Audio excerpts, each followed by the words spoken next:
La finance digitale est au cœur de tous les enjeux de modernisation. Au Mali, la Société malienne de transmission et de diffusion, SMTD, le ministère de l'économie numérique, les sociétés privées dédiées chacun à son niveau et avec ses compétences s'impliquent pour innover les processus de paiement, l'insertion de l'intelligence artificielle et l'opérationnalisation du service des certifications et de la signature électronique. En août dernier, les débats s'est intensifié entre les acteurs dans les forums, salons et masterclass. La Direction nationale de l'économie numérique, une structure stratégique qui réfléchit sur ces problématiques et assure la mise en œuvre des recommandations, a été associée à l'un des forums le mois d'août dernier pour réfléchir sur la réception des paiements à partir de l'étranger pour les commerçants et start-up. Les thématiques au cœur des débats ont été entre autres les cadres réglementaires et juridiques de la FinTech au Mali et dans la sous-région, la transformation bancaire via l'intelligence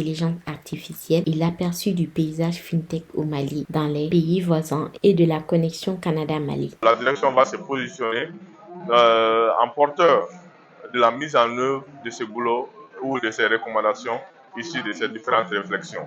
Les moyens découlent de la volonté. Si aujourd'hui tous les acteurs ont la volonté d'aller dans un sens commun, la mobilisation des moyens ne fera pas défaut. Il s'agit tout simplement d'accorder les violons et que tout le monde regarde dans la même direction. C'est ça le défi majeur aujourd'hui. Les questions de moyens, moi je les relais au second plan. Même si critique est substantielle en fait dans telle situation. Un obstacle peut-être de façon institutionnelle, je vois tout simplement l'opérationnalisation du service de certification et de signature électronique qui est une étape cruciale à la mise en œuvre de toutes ces solutions. Et à ce niveau-là, le gouvernement est déjà engagé pour opérationnaliser ce service-là dans les plus brefs délais. C'est un processus qui est déjà enclenché.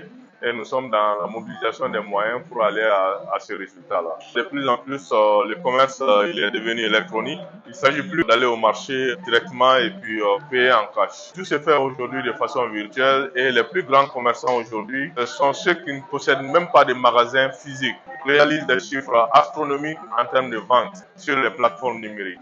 Donc il s'agit aujourd'hui là de faire bénéficier nos commerçants de cette technologie, puisque nous savons qu'à partir du Mali, nous pouvons acquérir tous les biens et services à travers le monde entier, à travers les moyens de paiement digitaux qui sont les Mastercard, les PayPal, les Visa et autres.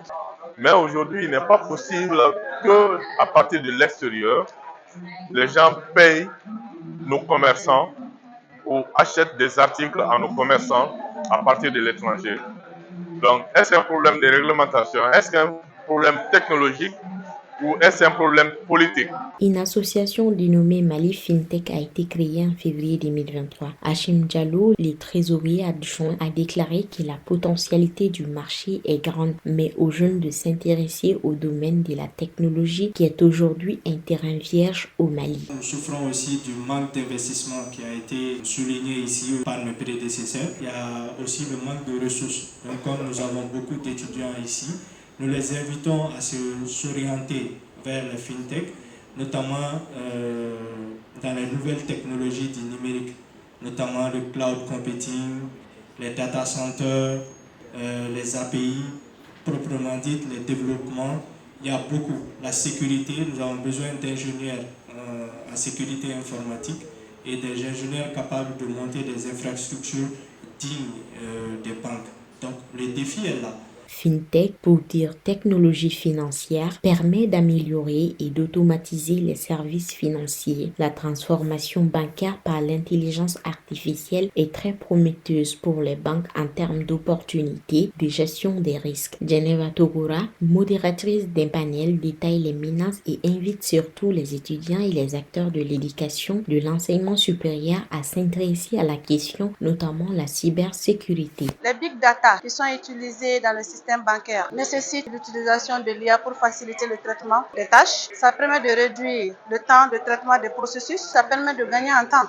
On peut avoir des menaces comme l'usurpation d'identité personnelle des utilisateurs ou des clients. On aura besoin, n'est-ce pas, d'un système de sécurité fiable au niveau des banques pour que cela soit évitable. On a besoin de spécialistes en cybersécurité. La PDP a élaboré un texte de protection des données personnelles, mais jusqu'à présent, il faudrait que le terrain de l'écosystème repose encore plus sur une législation assez solide pour réduire ces risques. D'un côté, ça va supprimer certains emplois, mais cela n'empêche, il y aurait création de nouveaux emplois aux spécialistes d'accepter la conversion dans leur métier. On lance un appel aux étudiants, aux enseignants, au système d'éducation pour pousser les jeunes à se spécialiser dans les spécialités de l'IA. Un appel à la société aux dames. Les filles ne sont pas assez nombreuses dans ce domaine. Les entreprises fintech sont généralement des startups et PME qui offrent des solutions innovantes aux consommateurs pour faire évoluer rapidement la fintech et les systèmes de paiement au Mali et en Afrique. L'une des stratégies recommandée par les experts est l'adaptation des produits aux besoins des clients. Professeur Isso Soumaré, directeur d'un laboratoire d'ingénierie financière au Canada, a conseillé aux startups la spontanéité car selon lui, le secteur de la fintech évolue très rapidement. C'est un secteur qui évolue tellement rapidement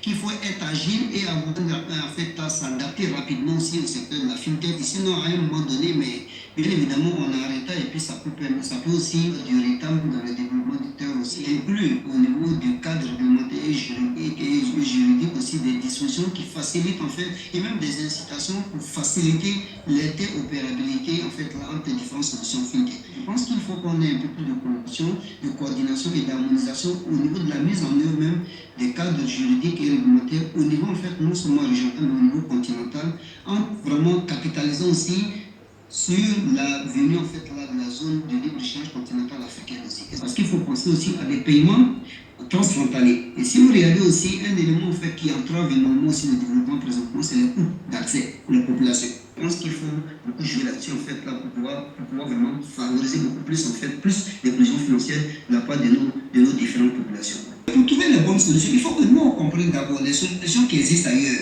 en finance, comment ces solutions sont structurées et qu'on puisse prendre ces solutions et faire le rapprochement avec les besoins de nos populations pour pouvoir les adapter le mieux possible. Parce que ces solutions souvent ne sont pas adaptées. Il faut bien qu'on adapte les programmes de formation dans nos différentes universités, dans nos différentes écoles aussi, pour pouvoir intégrer en fait dans ces dimensions.